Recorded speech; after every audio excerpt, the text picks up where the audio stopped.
ladies and gentlemen, and welcome back to HCS Pro Talk, your weekly Halo eSports podcast. This is episode 334 for the week of April 7th, 2024, and the title of this week's episode is Spacestation Domination. My name is Josh, aka JK Fire, and this week I'm joined by the man who I'm about to ask a question to, Will, aka I am Mr. Mayhem. Will, aka I am Mr. Mayhem, are you going to be watching the Fallout TV show that's going to be on Amazon Prime? I'll probably check it out. All right. I've never played much of the Fallout games, so I'm not well versed in that universe, but it's another show made off of a game. So yeah, I should probably check it out. The reviews are out today, and while not like watching or reading much into them, like from what I've heard, from what I've seen, it's very good. So I am intrigued. I'm still of the mindset that basically any adaptation can be better than the Halo show. And this is coming from somebody who actually like enjoyed the second season for the most part. So hearing high praise for this Fallout show, I'm very excited for it. So we'll see what happens. But how are you otherwise? Tired. As we talked, I was feeling tired before the show, and I'm like, I need to eat dinner. So I got some chicken, had some potatoes. And it made me feel more tired because probably carbs, you know. But yeah, I'm doing all right. How are you? I am tired as well, but more so that, well, I mean, we also just ate before doing the show here, which should like fuel us up and get us amped up. You know what I mean? So maybe sure. I just need to open things up with a whoa. Just you know, yeah, there we go. Why not? Be reckless. So. Ash, do you have a tweet for that? Like, if you got a tweet for that, can I put that in the show? You got a tweet for that, bud? If you do, DM that shit, baby. What's up, Drew Banga? Welcome back. That food coma hit different. It really does. Thank you, Ash. Appreciate you. Thank you so much. Yeah, I'm doing all right. Now, we have a lot to talk about. New week, new shit happening in the scene. There was a cool tournament that took place over the weekend from Cloud9. The format I wasn't really the biggest fan of. We'll get to that when we get to that, obviously. But other than that, there was still a lot of shit that happened, so we have a lot of stuff to talk about. Will, do you want to know what's on this week's episode of the show? What do we got? 343 are still trying to figure out the rampant cheater situation. Information regarding Quadrant Major ticket sales, including spectator and team passes. And then we have our topic of the Cloud9 $5,000 showdown results. So, without further ado, Will, I think we should get ourselves into some competitive news. First up, Women of Halo 2v2 has been announced. This is by LVT. Host is Alec. Casters are Jolly and Sin. Observers are Starosity, I didn't want to butcher that, and Izzy. And then the observers are Bittersweet in the DSA group. I believe Bittersweet is a part of the DSA group as well. $500 prize pool. You can register at the link in the Google Doc of the show notes of the show, !show notes in the chat if you're ever so inclined to do so. Shout out to the ladies. Marathon, thank you for the follow. Welcome to the live show. He also made an appearance in the Halo server. Good for him. Good for him. Ash, thank you for that. I will make sure that gets added when we get to that portion of the show. I appreciate you as always. Speaking of tournament announcements, Will, let's talk about the Halo HQ tournament announcement by none other than Halo HQ. Organized by the event staff, Ranger Callie and Legendary C4, with stream production being assisted with in partnership by European Halo League and Atlas. This will occur on May 4th at 12 p.m. Eastern Standard Time with team check-ins at 11 a.m. Eastern Standard Time. It'll be normal 4v4 Husky raid on custom maps. It'll be open to all regions with a 16-team cap. It'll be a $200 prize pool along with giveaways, and the stream will happen on twitch.tv/Euro Halo League. So make sure you go check that out. Lumberquack, welcome back. One Tough Canadian, welcome back to you as well. You are number one Canadian. Thank you so much. An update to ranked access, Will. And I'm curious. Yeah. I'm curious to hear your thoughts on this. Okay. So this is by Halo support. They state access to ranked playlists will now require completing 50 50 matches in non-ranked playlists. This change is retroactive, meaning Will, they can do things retroactively. Maybe it's not fucking career score, but I guess with games played it counts. Meaning players who have already completed 50 matches prior to this update will be unaffected. Players with under 50 matches will need to play additional non-ranked matches before jumping into ranked. Will, your thoughts? Oh, this is a tough one. Good on the fact that they're trying to limit cheaters jumping right into ranked as soon as possible. For those who have multiple accounts, just to have multiple accounts kind of sucks. Mm-hmm. But I don't know if it's with Steam, and if anyone from 343 listens to this, if I stay logged in to my main account on Game Bar, I'm playing the Steam version of the game, I can log into any account from Infinite, because it's just an X to sign out from the main menu, and then sign into any account, and those games are null and void because I'm playing on Mr. Mayhem on the Game Bar. So it probably stops cheaters on the Xbox, or people who have to play on Xbox will have to go through these 50 games. Same thing with the Microsoft Store version, but this is there's a go around if you play on Steam. 25 matches does take a while, and moving it to 50 is good. But if you look at the cheaters that are playing, the flying cheats, you literally just jump into Husky Raid and fly to the flag 3 times and back, and you're done with your 50 games in an hour. You know what I mean? Mm-hmm. I don't think this is going to dissuade the situation any, to be honest. I agree. If anything, like, yes, it's it's technically a nice, how the fuck do I phrase this? Like, it's a bump in the road, realistically speaking, because all it's going to take now is those new accounts to just play a few more matches, and then maybe they hold off on using their cheats until they're in ranked. It's like they don't have to use them all the time. They can turn them on or off. It's I don't know. John says, so what if you played your 25 social games, 5 placement games, and only another 5 ranked games? So I have to play 15 more social games or 25 more social games? 25 more social. You cannot play the ranked playlist until you have played 50 games in non-ranked playlists. Yes. And it's retroactive. Real quick, Lumberquack says, do you think the next major being in London helps teams like Foe and Quadrant? I think it depends. I mean, I don't think either of them are going to win, but or get top 3 for being honest, but that's besides the point. I think it depends on how early the other teams get there. Like if the other teams from North America get there early enough and they don't have to deal with jet lag, it's going to be like any other major. In my opinion, like the crowd will work in Foe and in Quadrant's favor, more so Quadrant. Like that crowd's going to be fucking insane. You guys hear Optic fans, right? Optic fans are crazy, right? They're nothing compared to what the London crowd's going to bring. Yeah, watching a lot of the other major esports like Rainbow Six, Valorant, whatever it may be, those crowds, like even the last Counter-Strike, the first Counter-Strike 2 major or LAN, I should say. Navi won that, didn't they? Navi did win. Yeah. But the chants, it's like going to a soccer game or football. Like the chants were incredible. The whole crowd's in it together. Like, oh, it is so good.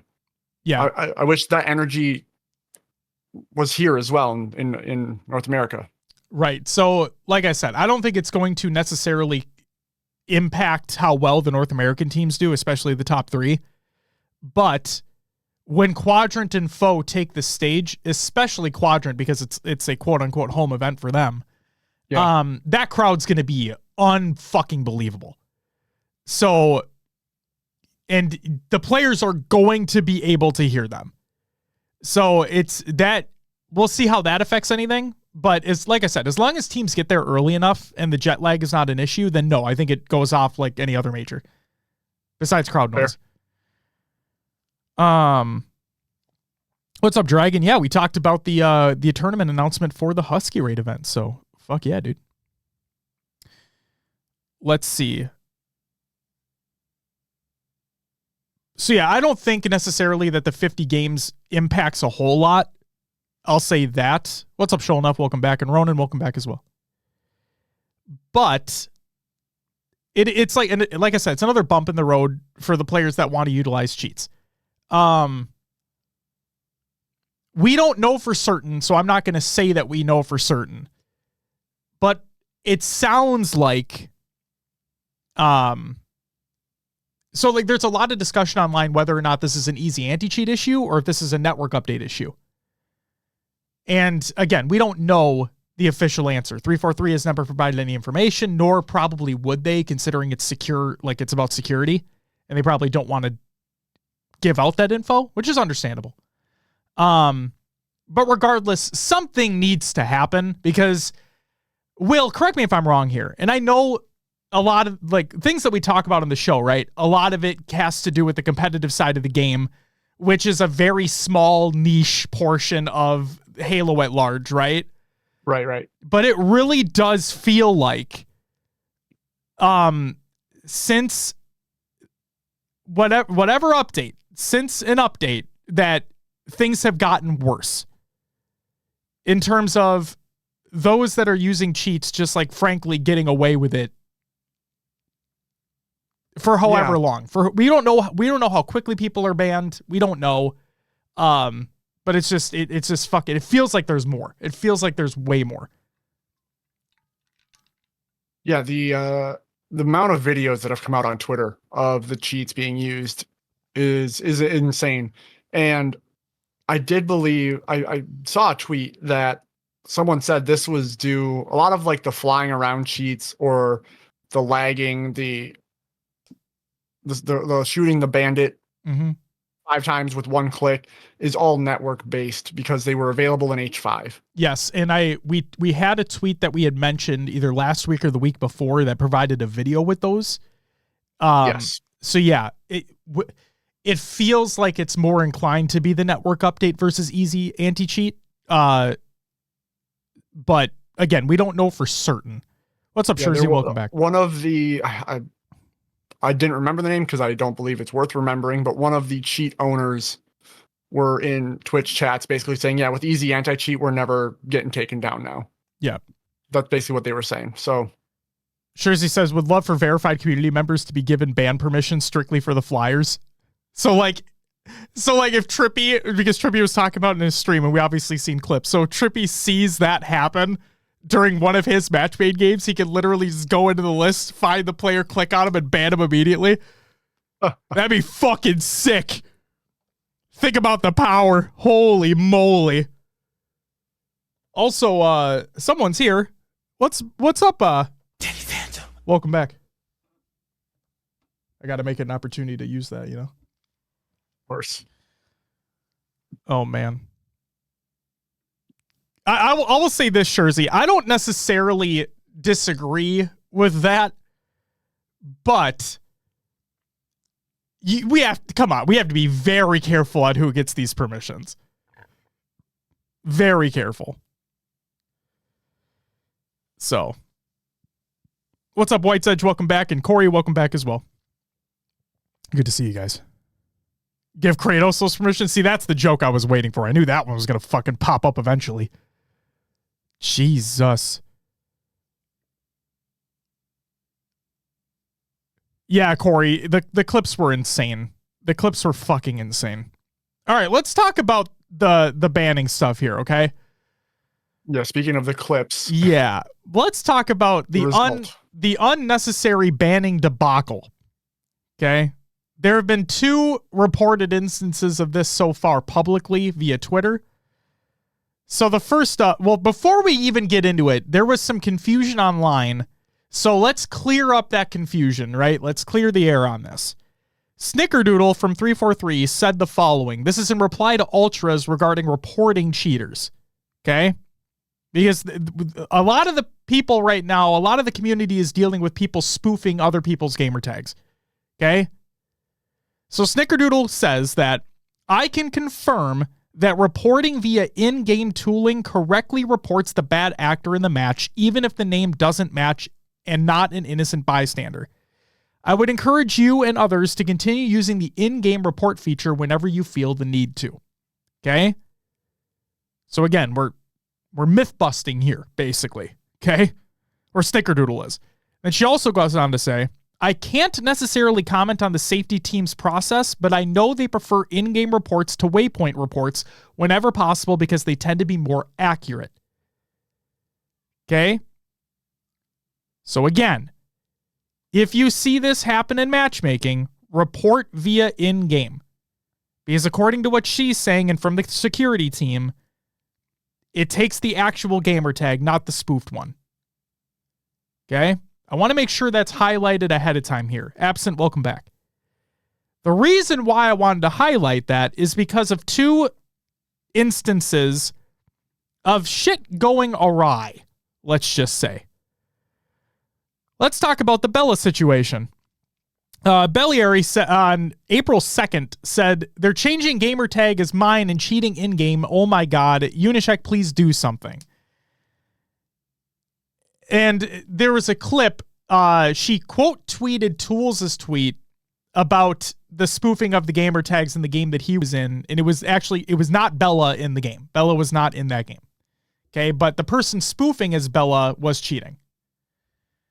So, because I haven't used this button in a while, Unishek said in a reply, confirming we're aware and you have nothing to worry about on our end in this case. That was April 2nd. Okay? On April 3rd, Bella was banned. Her actual gamer tag, she was banned. She says, you need to fix this. What are you doing with your game? Unishek, so I have nothing to worry about? Obviously jabbing at him. So Unishek said, hey, as a heads up, you can always file an appeal here and the team can give your case a closer look, and then included a link. And honest to God, Will, and I don't mean any ill will towards Uni or anything like that. Like, people hopefully understand that. Like, we're not here to dog on them and shit like that. We'll criticize when criticism is needed. This is where criticism is needed, because you know what that sounds to be like, Will? Like an automated response. That sounds like you are bitching about your internet service provider or your airplane provider on Twitter, and they have an automated response come in and be like, hey, shoot us a DM and we'll look into this for you. I'm like, what the fuck? So he fucking replies that, and then Bella responded with, I don't know, man. The fact that I have to file an appeal after everything that's been said by not only the community, but by you, makes me pretty upset. All the proof you'd ever need is on Twitter for the last 2 days, but yeah, let me file an appeal for an issue that has nothing to do with me. Luckily, the next day, April 4th, Bella was unbanned, and she said, I can play now. I hope this doesn't happen anymore to anyone. Thanks for the support today, everyone. So she had been taken care of, and that is that.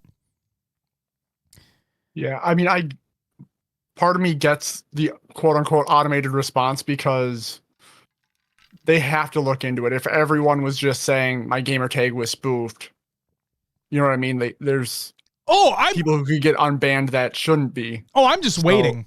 I'm just waiting for an actual cheater to say that their gamer tag was spoofed, just so they can skip getting banned. Like, I'm just waiting for that moment to happen, because this is just the weirdest fucking thing ever.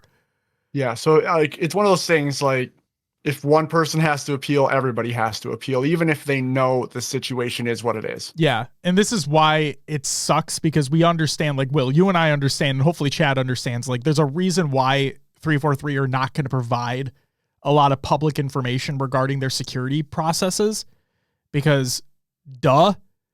But at the same time, the fact that literally nothing has been said, like, oh yeah, we're aware, we're working on it, or we have things in the works that should mitigate this in the future. Instead, the only fucking thing that has come out is that Halo support tweet saying we're increasing the amount of games you have to play before you can join ranked. Talk about a Band-Aid fix for the ages. Like, that is literally what that is. And it's not even a Band-Aid. Like, it oh my God. We got a yes, they're aware of it from Tashi in a random reply on Twitter. Well, thank you for that. I appreciate it.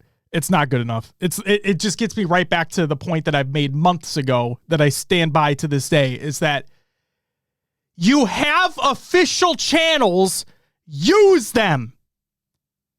Stop doing this stop these random replies for your personal Twitter accounts. The running joke is that we have Tashi's tantalizing tidbits, right? The running joke is that we have the Heinz segment and shit like that. That shouldn't be a thing. They shouldn't be a thing. Moving on.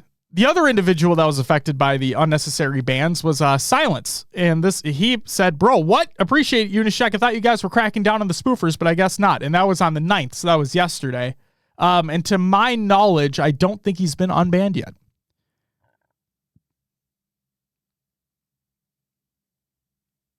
Let me just do a little Twitter check here. Well, wait a second. His account no longer exists. On Twitter? Did you select the link in the show notes?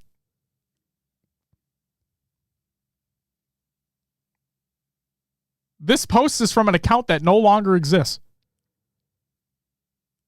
Huh. So not only is he still banned. Oh! He's not on Twitter. What did he do? Maybe he did cheat.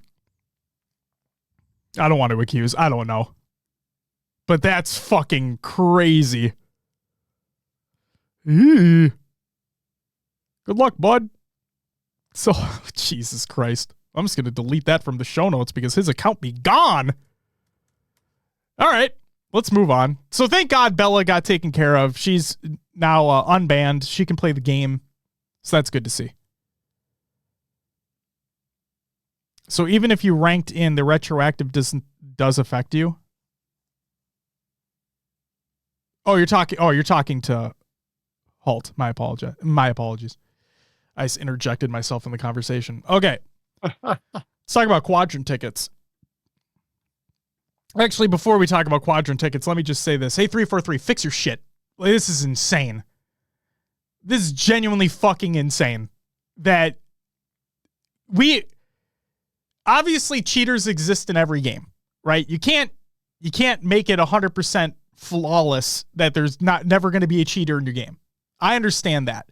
With that in mind, this is fucking insane. Fix your shit.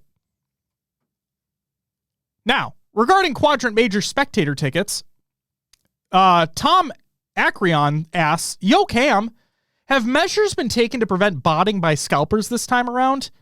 Are they being released on Eventbrite again? And Cam responded, he works for Quadrant, by the way.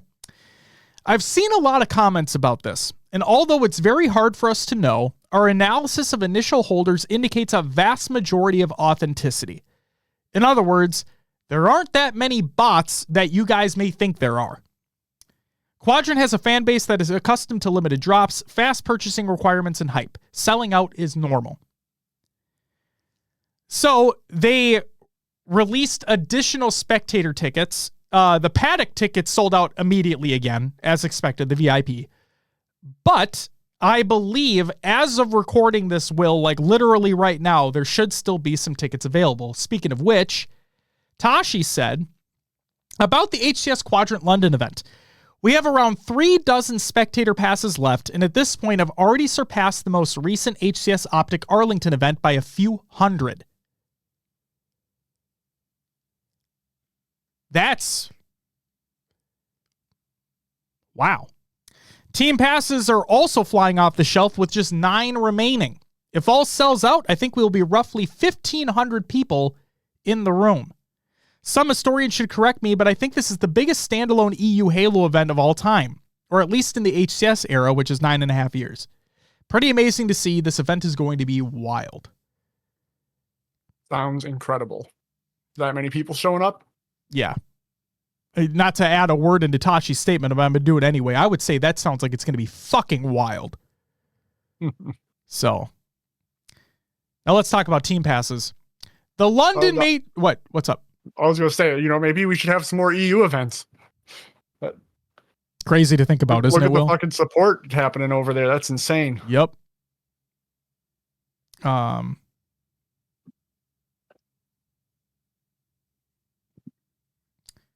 talk about team passes. The London Major team passes are out right now. And if you went to Arlington, like if you signed up to compete at Arlington, or if you know about like start.gg, it's the same rules. The same rules apply. So in order to complete your transaction, you must sign up with your full team. Each member must own a start.gg account in order to add these players to a roster. Your roster may be changed at any time prior to the roster lock date of Monday. That doesn't make any fucking sense because we're past March. So disregard the last sentence that is literally on the start.gg website. Is it supposed to be April, do you think? I don't know, but they fucked up because it still says March. So good job, guys. What the fuck? I don't know why I'm getting so upset at this, but it's just the smallest things that whatever. So there's that. And then from Div, why are you adding that to the show notes? Well, I'm just literally going to do this. No, just leave it. No. So from Div, 48 team open bracket, but we'll monitor the demand and make adjustments to the cap as needed. Would love to see more teams sign up. So instead of the 64 like we typically get at majors, now it's 48 for London. On the one hand, it kind of makes sense. But on the other hand, I hope they blow that out of the water to prove that, like, no, 48 is simply never enough. It should always be 64 at the least. So hopefully people buy the fuck out of them. Hopefully it proves like that there should be more support and Div sticks to his word and they increase that. Absent says EU been begging for an event for 3 years. They get one and show out. Crazy concept. It's fucking insane. Who knew? P Daddy. God, I saw you join the Discord, by the way. Welcome to the Discord, and thank you for the follow. Welcome to the live show.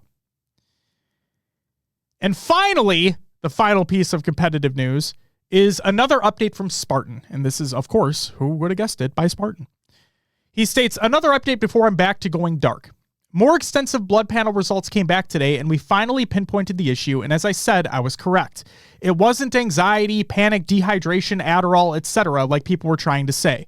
Treatment is simple and doesn't last too long before everything gets back to normal. Much love, going dark.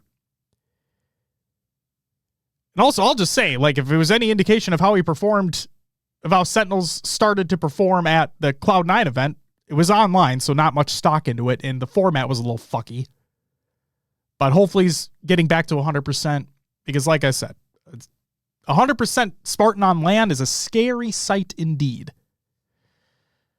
Show enough with the gifted sub to P Daddy. Thank you so much for the gifted sub. You get a woo! What's up, P Daddy? Welcome. We love you. Well, that's it for the competitive news. All right. This would be where we have Roster Mania, but instead it's time for upcoming tournaments of the week presented by noobcom.com. Check out noobcom.com for all your Halo esports needs. Wednesday, April 10th, the European Halo League Spring FFA Series number 1 takes place, and I believe that's already taken place. I think it's done. Like, it was literally earlier today, so there's that. And then Saturday, April 13th, we have the SWAT Nation EVO Headhunt 4v4 and the LVT and Women of Halo 2v2. So make sure to go check those out. And that's it for the upcoming tournaments of the week presented by noobcom.com. Check out noobcom.com for all your Halo esports needs. Will, Scrim tournament league recaps. What do we got? You're rolling, man. We're in there. Yeah, before we get to the Cloud9 tournament. Of course, that's our topic. We'll run through these ones here. So we'll start off with SWAT Nation Snipe Mania 3v3, and here are the results. In third place, we had Team COVID. It was Mines, I7, and Looney. Second went to Sonora's Darajan, which was Elspar, Ambition 2, and Acid. And taken first was Goodfellas, Obnoxious, Dog 7, and Complexion. Ooh, some college Halo. There's been a lot of discussion in our Discord about this the last couple days, but here we go. In Division 2, third went to RIT Black. This was Severity, I'm going to say Phoenix, Pickle, and Kyrios. Second went to DePaul Blue. This was Benj, Lexing Bond, Mr. J. QWERTY, and Moonman. And taken home first in Division 2 was Oklahoma Academy A, Assassin Phalanx, DeBird, Collie, and Crisco. Out of Division 1. In third place, we had Utah State University Blue. This was Xylon, Cody, Ruboy. I'm going to say Adidas Sani? I don't know. And Thoughtful Face. Second went to University of North Georgia Esports, Killjoy, LCDR Spartan, It's the Last Shot, and Zoom. And first went to the Fisher Falcons. This was Macy, Rhett, Spartan, and Daylight. It's Daylight. That's how you say that. VODs are included in the Google Doc at the show notes of the show if you're interested in checking them out. Couple points to note here. There was a good discussion that was happening over in the Discord, the HCS Pro Talk Discord, which is free to join. You should join !Discord and chat. With a couple individuals that actually participate in collegiate Halo. So good insight from them as to what the process is, what they're actually playing for, the skill levels between players, so on and so forth. The other thing I wanted to point out is that Fisher, regardless of thoughts about them and whatnot, they didn't drop. Apparently, they didn't drop a map all season. So take that for what you will. Yeah. All right. Last result here, I guess you could say, was from our very own HCS Pro Talk Tour to Walsh. Yes. I don't know if you want to, did you want to talk about the whole thing now or I just noticed there was a shout out later in the show. Did you want to talk about it then or just go over results now and then it's up to you. It's completely up to you. Whatever you want to do. There's a reason why it's in two places because we can talk about it two times, whatever you want. Yeah. If you didn't know, we put on a charity stream this last Sunday for Gamer Forgiving. We did a tour to Walsh. First to 1,000 kills on Inquisitor, the midship remake by Unique. Raising money for the kids.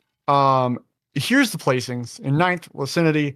8th went to Halt. 7th, Servana. 6th, Raven, Ashley. 5th went to All in One. 4th, Heavy Rainfall, BR Spawn Camper. 3rd went to Riznak. 2nd, The Amazing Z Force. And taking home was Snagu, getting to that 1,000 kill mark first. But more importantly, we got to hang out, have a blast, and raise money for kids. We set our original donation goal to $500. It got blown out of the water pretty much instantly. And by the end of the stream, we ended up raising a little over $1,200 for the kids. It was amazing. Thanks to all the competitors again for taking the time. Everyone who stopped by, all the donations. It's incredible. Much appreciated. So thank you. Anything you want to add, Josh? Two things. One, thank you for running through that. Two, the bittersweet announcement is true, Ash. It was literally posted fucking 4 minutes ago. So thanks, Absent. I'll include it next week. But no, the tour to Walsh was fucking amazing. It was really the thing that Will and I joked about for the longest time was how great it is to not have to play in it. So yeah, it was genuinely awesome to not have to play with it. And just sit here with you and just commentate over it and just shoot the shit, do some listen-ins throughout. It was always a good time. And we got to raise some money for the kids. So, I mean, I think it was a great event, just over 5 hours because of the technical difficulty that happened halfway because Halo Infinite decided to be a shitter. But no, it was great. It was genuinely great. And we'll give shout-outs a little bit later as well. Absent, that's the thing is that, nothing against what you were providing. I'm just letting you know that we don't talk about rosters unless officially announced. So until official tweet comes out, which again, at this point in time was 6 minutes ago, we don't talk about things. So like, I think you already knew that, but I'm just, for the folks that may not understand, there you go. We don't lean into rumors. Absent, you nailed the fucking timing. Like, that maybe wasn't intentional, but you nailed the fucking timing. So you had to have been intuition or some shit. You know what I mean?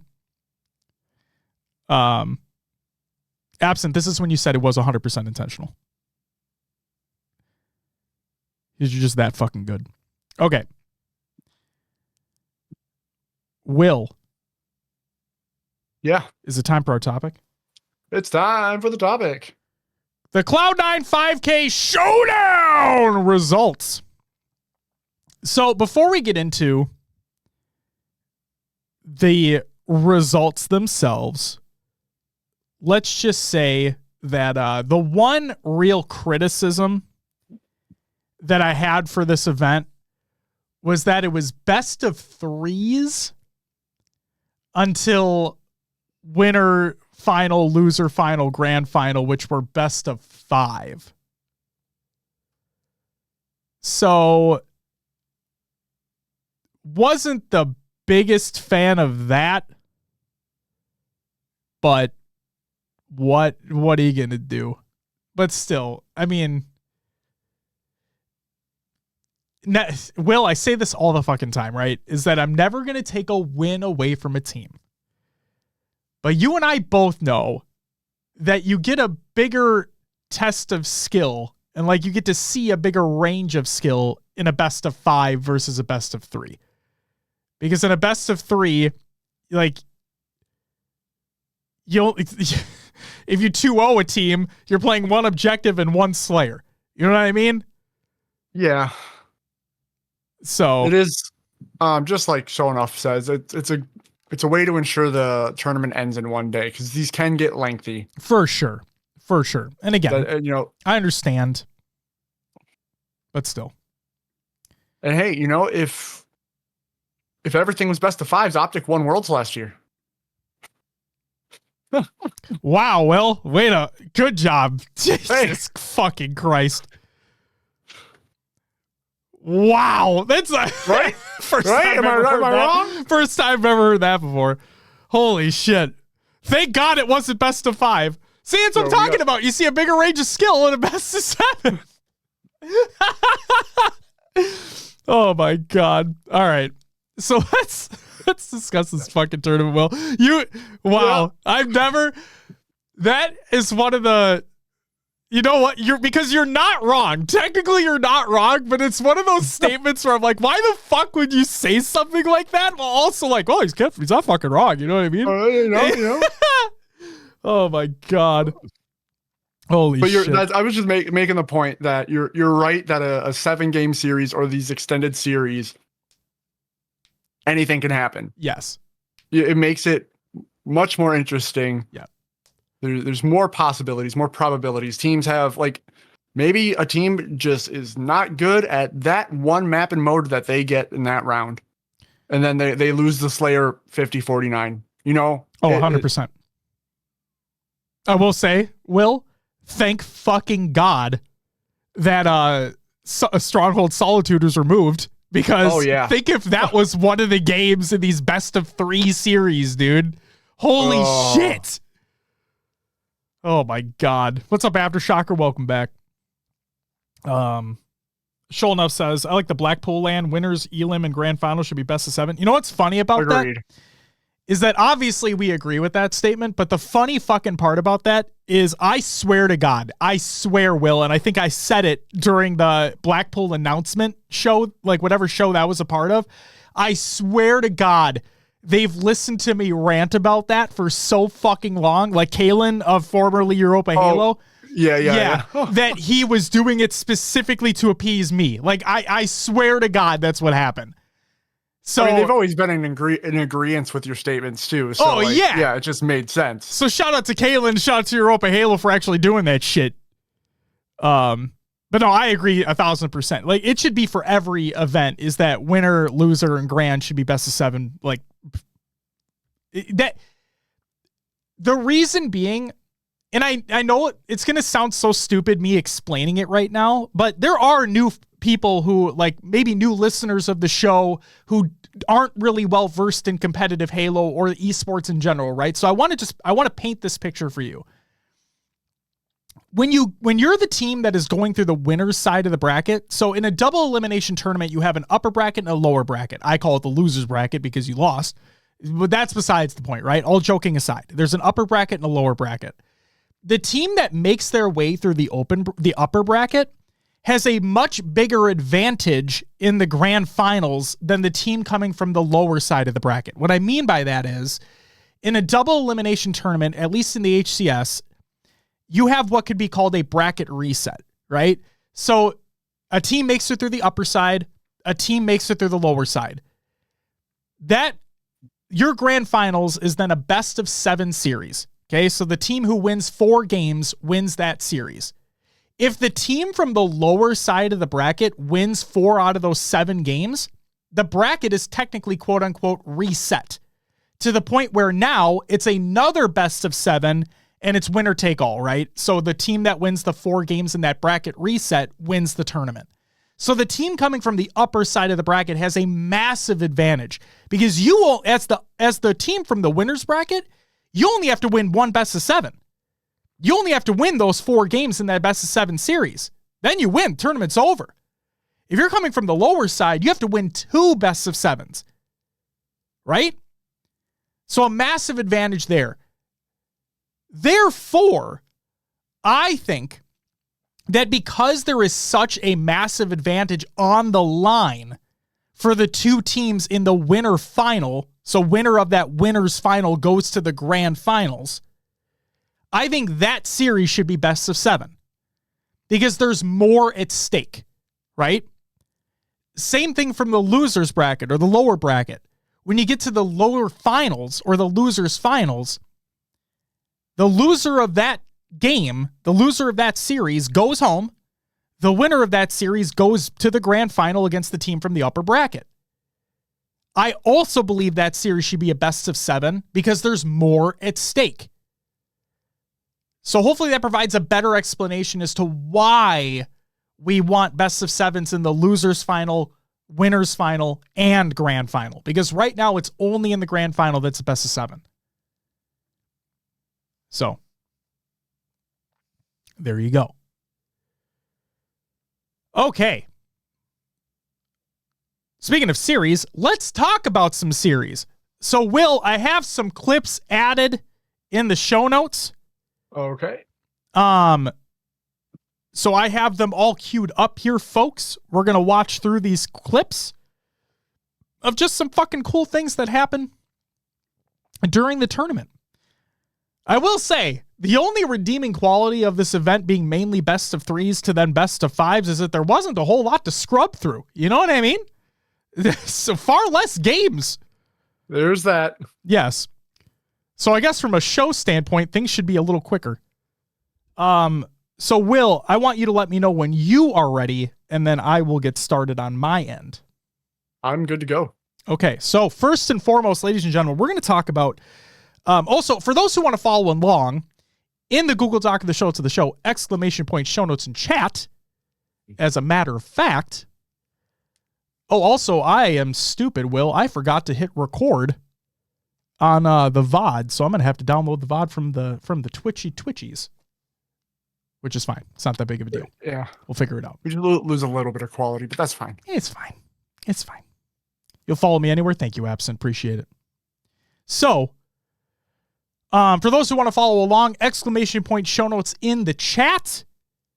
And I have all of these clips highlighted and ready to go. It brings you directly to that point of the VOD of what we're going to be talking about. So first and foremost, let's talk about winners round 3. It was Sentinels going up against Spacestation. Game 1 was Oddball on recharge. And the clip I want to show is a back-to-back grapple play for the Sentinels round 2 win. Now, let me just say that one of these grapple plays doesn't work out. The other one definitely was a redemption. So without further ado, let's check out this clip. Enough just to take him down to 1 HP. Will he get cleaned up? Yes, Sparty does. 48 all. It's tied. 2 kills left for each. That's the wrong game. I'm sorry, guys. Hold on. Let me go back to this screen. I knew it fucked it up because... Here we go. This is it. My apologies, ladies and gentlemen. I got the right clip this time. When I was moving the tabs around, it flipped shit on me, so I apologize. Oh, here we go. Real clip this time. Oddball. Hit it with it in his hand. 49. No, he gets stopped just 1 second short. Oh, Oddball gets repulsed, it looked like. No, grenaded instead. Looks like it was going towards Boo Boo Doo Boo, but Boo Boo Doo Boo goes down. 2 members left for Sentinels. It's Sparty and Lethal. Lethal goes down. Sparty goes down too. And Space Station with 1 second left to stay alive, have life, and potentially the lead. That was Boo Boo trying to grapple it. Keep in mind, no more repulse on this map, so Boo Boo tried to grapple it, but he gets killed mid-grapple animation, so the ball just kind of looks like it travels through the air towards the gold pipes, and this is essentially 76 to 99. Use your imagination here, because Sentinels just need 1 second to advance to the 3rd round, but every step of the way, Space Station is shutting them down. You have to think maybe Sentinels are getting a little impatient. They get 2 dead, and there it is. There's the grapple play. Boo Boo! The grapple sneak play takes that Oddball, and I'm actually surprised to see him go down. Usually players let... So for those who wanted to know what happened there was a reset that took place during that series. So Sentinels literally needed 50 seconds to win that round. So they needed 1 second left. So Boo Boo is unable to get the first grapple because he dies like right then and there when he gets the ball to him, but then is able to redeem himself by grappling the ball outside glass and get that last second needed to win the round. It was just fucking awesome. Just fucking awesome. So cool clip there. And then the other thing I have here is that there was a round 3 masterclass from Sentinels to win the game 2-1. So we're not going to show that entire round, obviously, but if you want to see the thing, and I understand it can be early in the tournament, whatever it may be, but again, never going to take a win away from a team. I say that because we saw how Sentinels looked, and this is an online tournament, okay? So let's not put a lot of stock into this.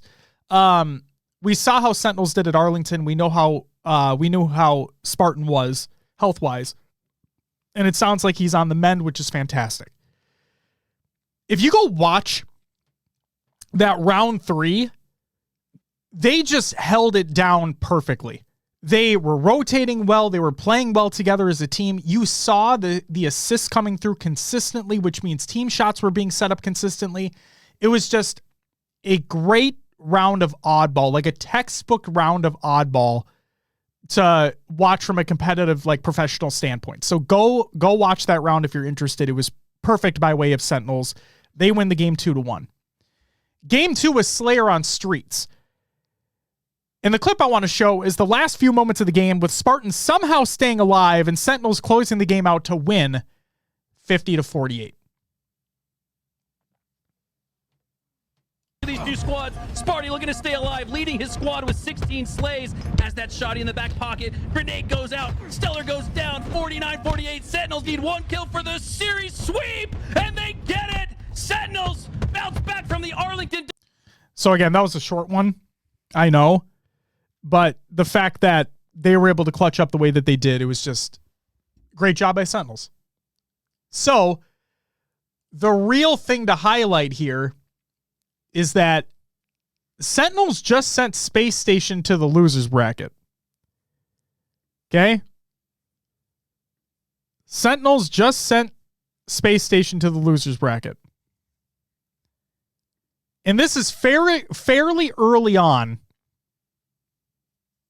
Fairly early on within the tournament.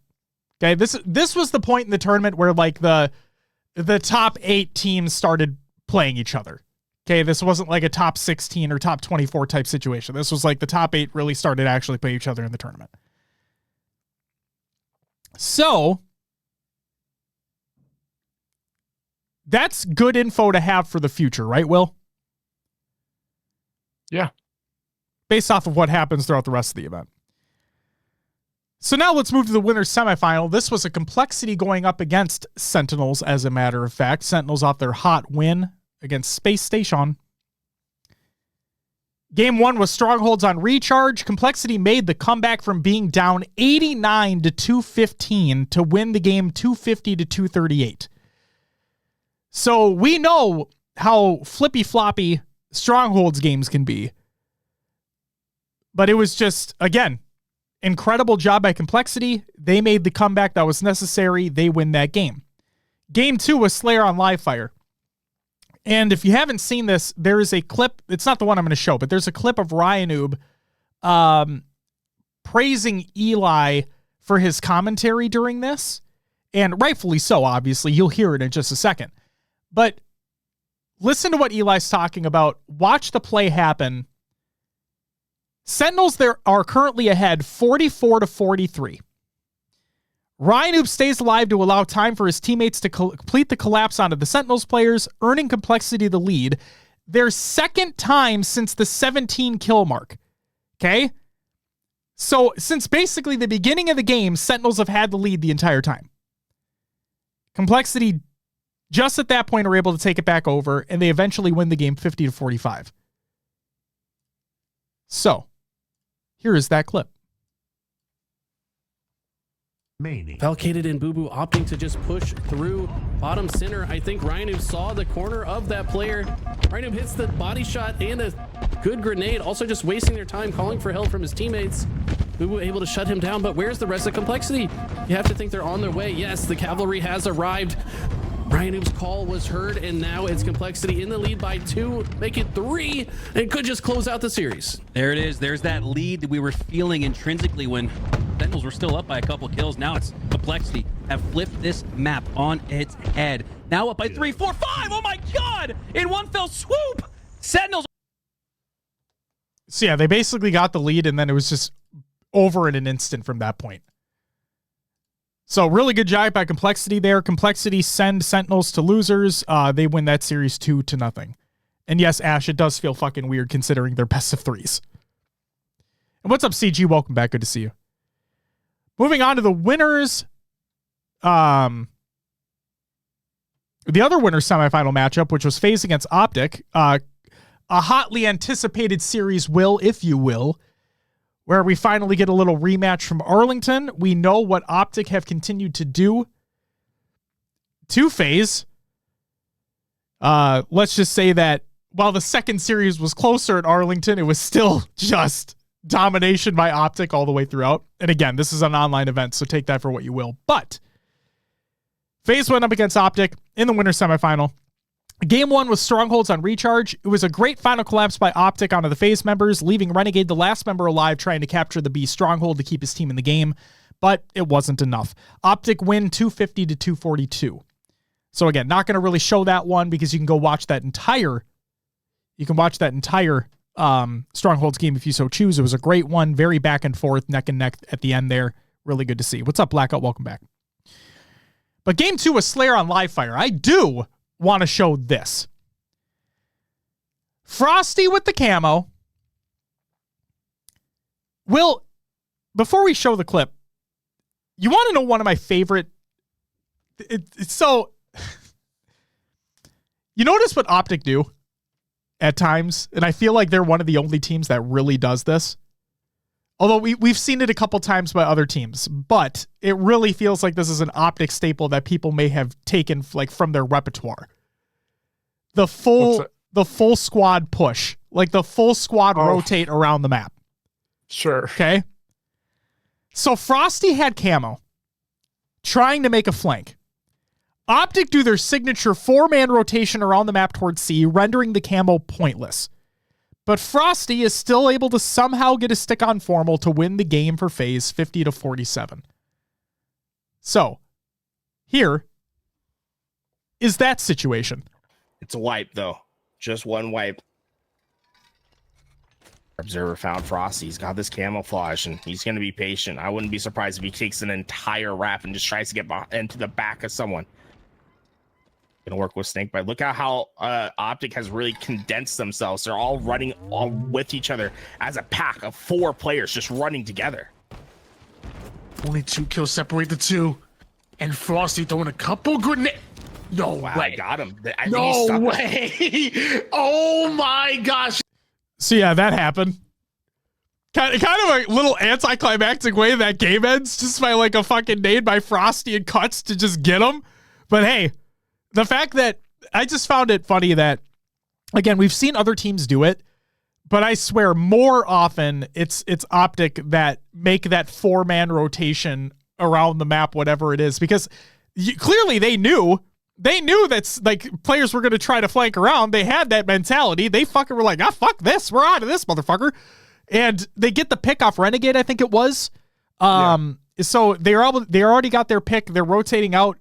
And yeah, it's just really cool play by Optic. It didn't work out for them in that case, but it was still just cool to see. I mean, yeah, without the stick coming through, it's possible that it does end up working because FaZe were looking for them. Renegade Frosty luckily gets that stick, and it could have gone. Yeah, maybe those plasmas aren't there in the beginning on B, and that match goes a different way. Maybe. All I'll say is that at least they weren't sitting in the garage. You know, there you go. At least all 4 players of Optic were not sitting in the garage. If you know, you know. The next clip I want to talk about here is Game 3, which is CTF on Empyrean. I fucking love Empyrean games. I wish Slayer on Empyrean was back. I know why it's gone.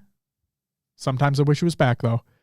But we got to talk about CTF on Empyrean. And realistically here, the one part we got to talk about, or we got to watch, is the sudden death end of the game. Now, this isn't a reset into a sudden death first cap wins. This is still the same game. This is the original game. Timer goes down to 0, and both flags are out. Ladies and gentlemen, here's that clip. Sword side runs, snipe side runs are viable, and in fact, they are just as good as long side. Here we go. Extra time. Trippy has the flag out. Snakebite's gonna try to push his way out to the courtyard side. Meanwhile, Trippy already has this flag through long haul. Renegade is the overextending player. Starts off with running this flag, but right into denial grenades. Now that flag sits between Cuts and S1, but Frosty with the sniper is pushed up, and now so are the rest of the members of FaZe. This could be a return. This could be a relay, because Optic right now aren't finding the kills. Formal takes down 1, but they need more. Luckily, Dead Zone with the spawn. Frosty with the snipe. This is a war. It's chaos, and FaZe had to make a decision. That flag they could have gone to extra time, overtime. Instead, they touched the flag, they touch it again. They're convinced that they can get this one back home. It's a foot race. Snakebite all the way to their side. Is there anyone there? Can anyone stop this in time? Snakebite through the Cuts, through the flag. Apparently, the answer to your question is no. FaZe. So FaZe win that game 3-2. And FaZe win the series 2-1. The crazy part about that, Will, and you heard Tool say it in the broadcast as well, is that there were literally 2 times at least in that scuffle that the teams had where if FaZe didn't grab the flag, it would have gone to sudden death overtime and it would have been a reset. It was the overtime, like the little counter in the bottom middle of the UI was 1 tick away, if not 1 tick away from basically resetting the game, but FaZe picked it up both times. And they were able to get the return. They got the slays that they needed. They got the return and they made the run. They get the cap. They win the game. So Yeah, it's a big ass cursor blackout because I'm sitting much further away from the TV and there's small things that I need to click on. So that's why. It's not like that normally, I promise. It gets small when I'm actually working at the computer. But when I'm this far back and I'm looking at the TV over there and I'm trying to click on the UI and shit, it needs to be big. It needs to be a big boy. So now, Will, we're moving on to the losers quarterfinal. Space Station against Optic. Game 1 was Strongholds on recharge. Optic with the unbelievable comeback. They were down 32 to 194 to eventually win the game 250 to 211. So again, another Strongholds recharge comeback. Game 3 was Oddball on live fire. Even after a massive attempt to get back into the second round, going from being down 30 to 97 to being down 84 to 97, Optic were just not able to close things out. SSG wins the round 100 to 97 and the series 2-1. So now let's move to the grand finals. Space Station against FaZe. The only game I want to talk about here is Slayer on Solitude. FaZe made their comeback to tie the game 48 to 48 with a fresh shock rifle and camo spawned up. But it's Space Station who execute the perfect play to secure camo and put FaZe on the back foot. Space Station closed the game out to win 50 to 49. And it's still up right now. We're tied up at 48 apiece, but finally SSG are done playing games, snatching up that camouflage and putting it to use. Does Stellar bound down to one shot? He's gonna try to switch out his life. Snakebite ends up going down despite not chasing down that kill, and now you're starting to see 3 members of FaZe rotating through flowers over towards Yarn. Legend thought they were going to run away, but they double right back. Eco still comes in with the back smack, and SSG still come out. Kind of a weird clusterfuck at the end of that game with the 3 players of FaZe and Flowers. But yeah, Space Station were able to close it out. The thing, okay, they won the game, so I can't necessarily criticize a whole lot. And obviously I'm not in their shoes. You know, this is literally just a critique from watching, Will. But I'm not the biggest fan of, then again, they were already up 49. So I guess that kind of makes sense. When Legend solo pushed into the 3 players of FaZe that were in Flowers. Like, Space Station were already up. So if Legend was just able to get a trade, right? yeah, if he was just able to get a trade, it would have been over anyway. But at the same time, it's like, games are close. Series are not that much. Like, it's a best of 5, not a best of 7. So, yeah. They got the win. That's all that really matters. But, yeah. Just the one thing I want to point out. Let me go back and look at that. Like I said, I believe they were up 49 to 48 at that time. And it was the kill that FaZe got on Legend that made it 49-49. Yeah, I'm just trying to see, like, where the rest of Space Station was. Yeah. Because... So one was coming from like Plaza, they knew one was coming from Cafe. Yeah, they knew 2 were C plat. Yeah. So FaZe, I think, was like, let's push through the Flowers area into A to solo out Legend. Yep. And I guess, when you have that lead, you might as well get the damage down, especially if he knew, like, Bound was on the flank through Tram or through LR. Yeah. I think it's weird for a solo push, but, like, basically I kind of think of it as a double flank. Like, Legend was the distraction when Bound was there to clean everything up. I think the other thing too is, sorry, chat, I'm literally just rewatching this just for a fucking second, because it looked to me as though Legend really didn't get that much damage in. So the thing that I'm kind of more surprised on, and hold on, I am going to put the clip back up because no volume this time. I'm just going to keep it the way that it is. But, okay, so it's 49-48 right now. They have camo. They're pushing their way through. Legend is pushing his way into Flowers. He's solo pushing. He gets some shots down on Renegade, it looks like. But it looked like he only got a couple shots into Renegade. And a shot into Frosty. So whoever comes in It looks like it's Stellar. The fact I have to give kind of bigger props to Stellar here, because obviously Bound is coming through with the flank from Plaza, but the fact that Stellar's coming from Cafe, and he may not know in the clusterfuck of the 3 players that are there who has the most damage on them, and the fact that he basically gets that kill to win that game for them. So, I mean, obviously there was some team help there from Eco and whatnot as well. There was help, but yeah, it was just a great collapse by SS Jesus right there. I'll say that. All right, now, so that was the first grand finals. And again, we talk about bracket resets. Well, Space Station beat FaZe 3-0. So in this tournament, the grand finals was best of 5. Okay, not best of 7. So the first team to win 3 games wins the series, right? Space Station coming from the lower side of the bracket. They reset the bracket. It is now a brand new best of 5, winner take all. First team to 3 map wins the tournament. In the grand finals bracket reset, again, Space Station going up against FaZe. Game 1 was King of the Hill on Solitude. With only 20 seconds left of in-game time, Space Station needed to capture the new hill to tie the game and hopefully send things in overtime. And while everything appeared to be going the way of Space Station, FaZe are able to force Legend out of the hill at the very last literal second to win the game 3-2.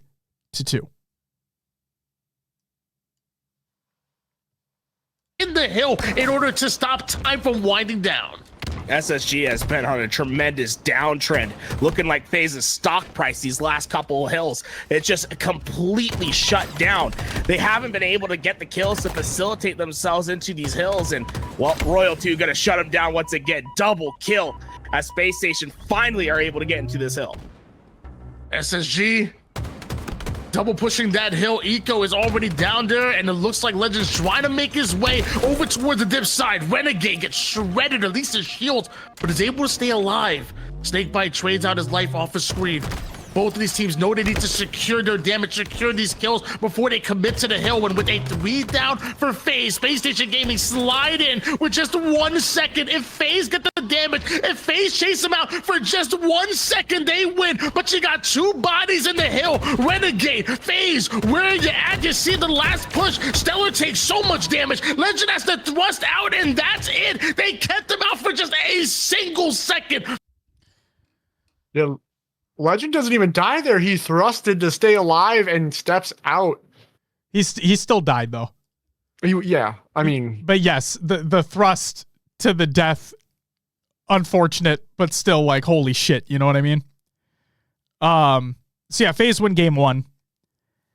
Game 2, which is Slayer on live fire. It's the last clip I want to show. FaZe coming back from being down 41-48 to nearly win the game. But Space Station iced it up to win 50-49.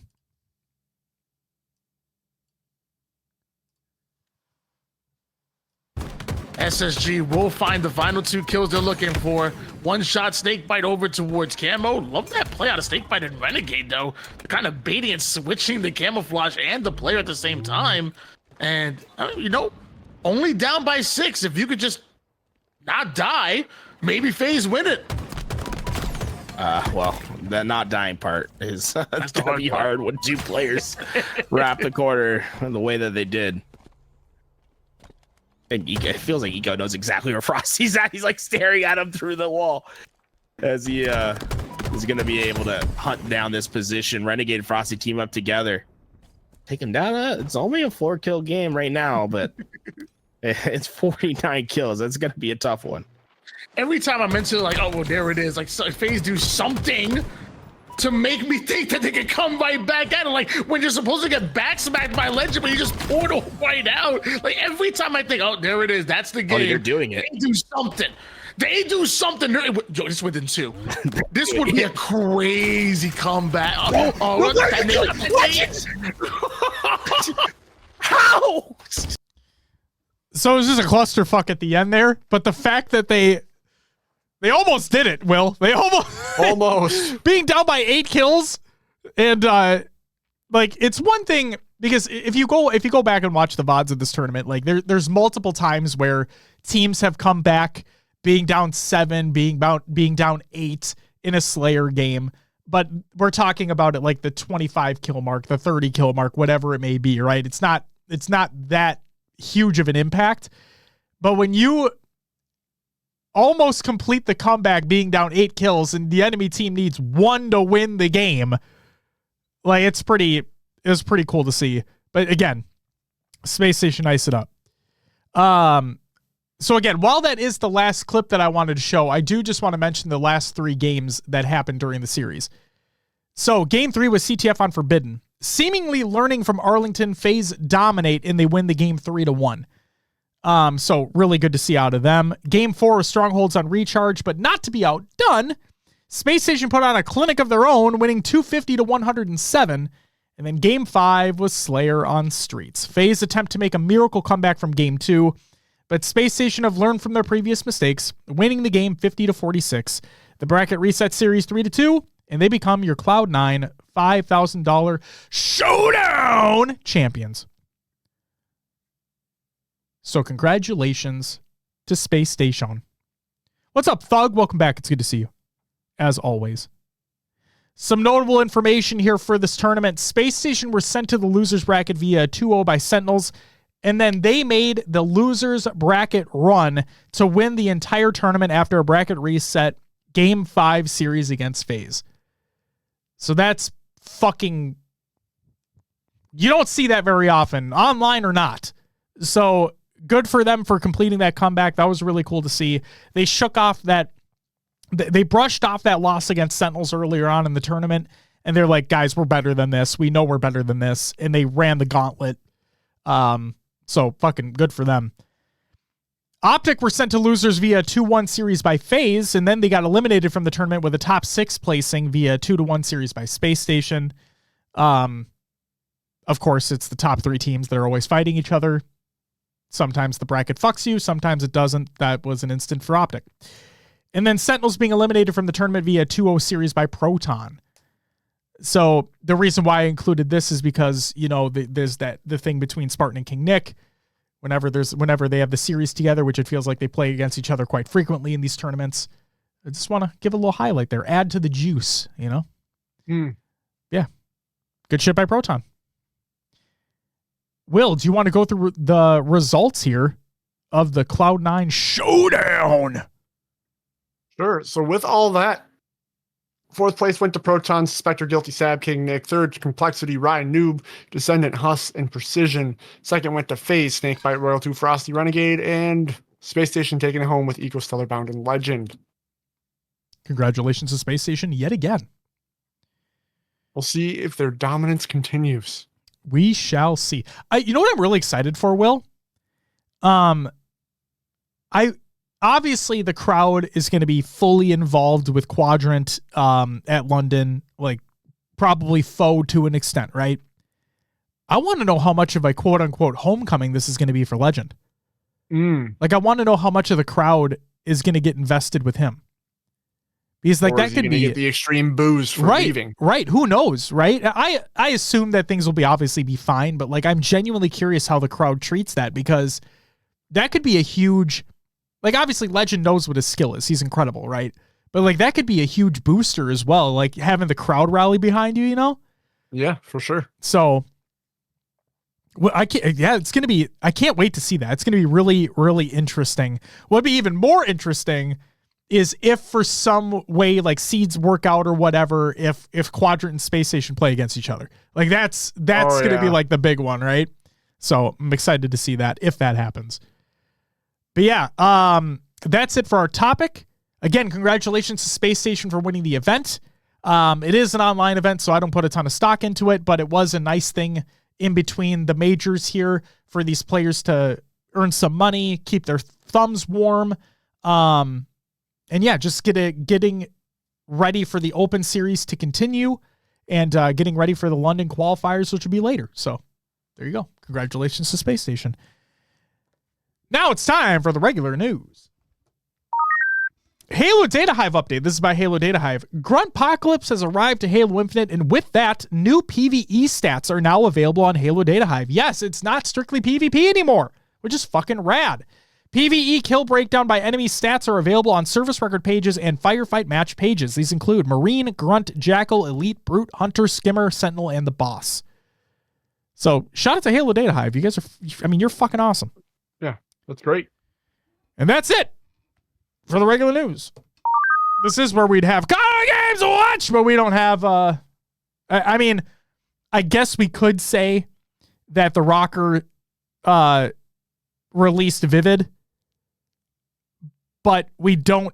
I know what the rumors are, but there hasn't been an officially confirmed statement by the Rocker on who they're signing. Will, I'm going to ask you something. I know that we haven't really been tuning into the COD side of things, but I want to ask you, if we were to, we don't like to do this on the show. Okay? Not the biggest fan of doing something like this on the show, but I'm curious, Will. If we do, let's lean into the rumor just for a second. If we do re-sign Standy, what are your thoughts? What are your thoughts if we were to re-sign him?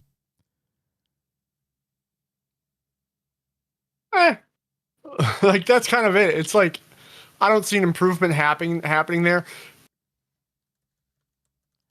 Standy has upsides, downsides.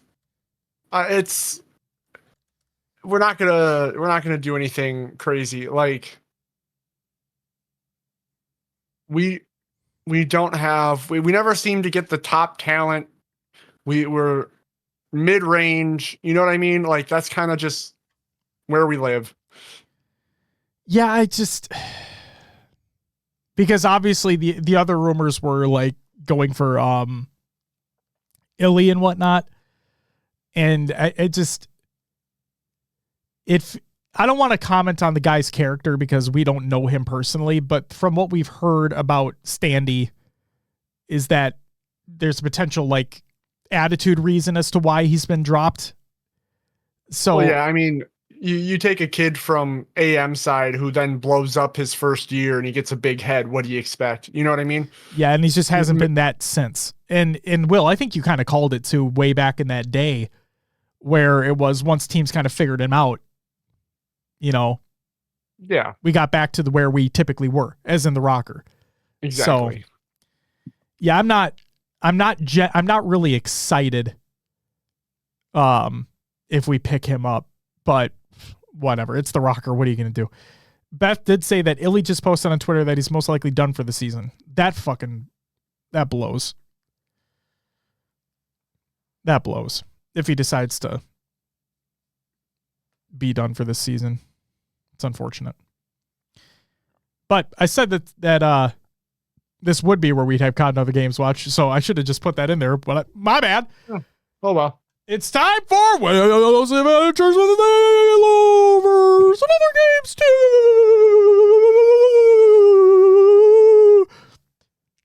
I felt like doing that. Don't judge me. Will, what'd you play last week? If you're having fun, I mean, go for it. I'm having a lot of fun. The most fun.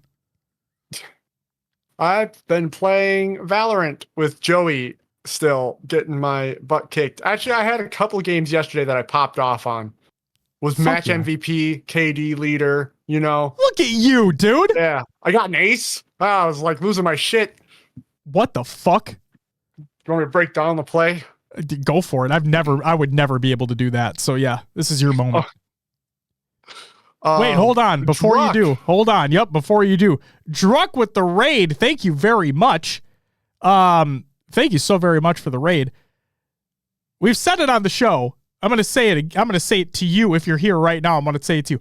I hope you get the visa situation figured out. Okay? Yeah.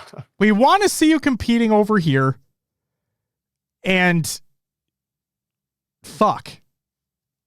So yeah, hopefully the visa situation gets figured out. We know the talent that you have. We know what you were able to do before. So nothing needs to be said regarding that. We just fucking, God damn it. But thank you so much for the raid, man. Greatly appreciate it. Hope you had a phenomenal stream. Yeah, now we get to hear my shitty Valorant breakdown of my play. So, it was Breeze, map I don't like to play on, but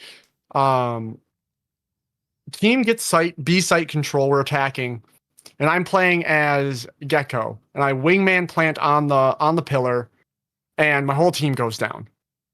One kill did happen. So you're like, well, how'd you get an ace? Well, the whole team goes down, and the first person to push me, I go like back site. There's a wall on the back of B. Oh, you're saying your whole team went down? Yeah. It's 1v4 right now. Oh shit. Okay. So my team goes down. I know my teammate just died in B main. So the Clove rounds the corner. I get the kill on the Clove. Mm-hmm. Now Clove is a new agent that can self-res. And if they don't get a kill or an assist in a certain amount of time, they just die. But they self-res, and instead of going back to cover, they just stay in the open and push me. So as soon as they come out of their animation, they still have to raise their gun. So I just gun her down. So that's 2 kills, same person. Wonderful. Love that. At the same time that Clove dies, their fade rounds the corner to like backside. I win that gunfight. So that's 3 kills, 2 people remaining. I then have my ult, which for Gecko, it's this like fish thing you throw out. Okay. And you run like a sky dog, and then you like hit them with splash damage, and they get stuck in like the killjoy animation where they can't move, you know? I fucking hate that ult, but yeah. Yeah. So I ulted 2 people, the last 2. I swung the corner, got 1 before the ult ended. Yep. Went back around the corner and just played time because the bomb is ticking. Yep. Finally got to the point where I'm like, all right, even if I push them and lose this gunfight, it's like borderline if they're going to have time. Sure. And the last player just pushed as well, trying to get to bomb, got the gun, got the ace, and I bounced out of there. So that's awesome. I was like high on life after that. My first like Valorant ace, and I'm only a bronze player. Got out iron. For those who have been following, I'm in bronze now. See, look at that. So I'm learning. But Those adventures within the Valorant verse. Yeah. No, that's fucking that's awesome because like you played it perfectly. You expected where they were going to be. It sounded like you utilized your ult perfectly as well. Yeah. That just sounds like everything was fucking clicking, and yeah, I can't. That had to feel amazing, like just fucking amazing. Oh yeah. I may have stood up after that, did a little walk around the room here, but yeah. I mean, I'm still only a bronze in Valorant, but it is what it is. It's having fun. That's okay. What's up, Tools? Welcome back. Still on Helldivers 2. Yep. I see the automatons are back. Yes, they've exactly what I was saying. They reinforced and they came from a different side of the circle. Exactly what I was saying is going to happen. Look at you. And they've also, we talked about it. There's a third enemy type that hasn't shown up in Helldivers 2. Yep, that's what I'm waiting for. There was a message that the bots have been sending their own messages into deep space. Okay. Which is, I'm assuming, going to bring in that third enemy type that we talked about. Makes sense. But yeah, people don't realize in the war orders, it's basically saying leave the bugs alone. Okay. So Super Earth, in this whole story of this, harvests like a chemical that the bugs produce. Okay. So we don't want to kill off the bugs because then we cannot harvest that chemical. Okay. So, but people are still playing on the bug side because they just enjoy the bug side. I do too. But we need the bugs to kind of come back so then we can then go steal their shit again. It's like that's going to be like a never ending. It's the circle of life, you know? Yeah, I mean, you could equate that to the way shit happens in real life. Yes. So yeah, now I'm fighting the bots. They're annoying. But still, the whole thing is like, I feel like I'm continuously progressing on things. Levels, getting medals, super credits, whatever it may be. Mm-hmm. So it's still pulling me in just to keep getting. And like one of the last things, I'm like almost done with the main pass now that they give you for free. Yep. So that's going to be like, okay, well, I can get these paid passes, but then once I'm done with those, what am I going to grind for? So hopefully I earn just enough super credits in game to be able to keep buying the premium passes for free. Right. So yeah, still playing some Helldivers. The last thing on the last couple things I really want from that pass are a energy gun and then an enhancement. Okay. And then yeah, of course, still playing Halo Infinite. HRL team has been taking up my portion of Infinite. That's basically what I've been working on. Did you have a game last And- night, or were you practicing last night? We practiced last night. Okay. I'll just say it was an off night for multiple people. So it was kind of we got some reps in, kind of know some things, but it was just, we did not play to our ability at all last night. Hey, so just kind any given day, right? Any given Sunday. Yeah, exactly. Yep. But last week on Thursday, we did win that match. Fuck yeah. See, what'd I tell you? Yeah. What'd I fucking tell you? It was a good win. We played a couple names that I recognize, Clearly Insane and Karino Basuki.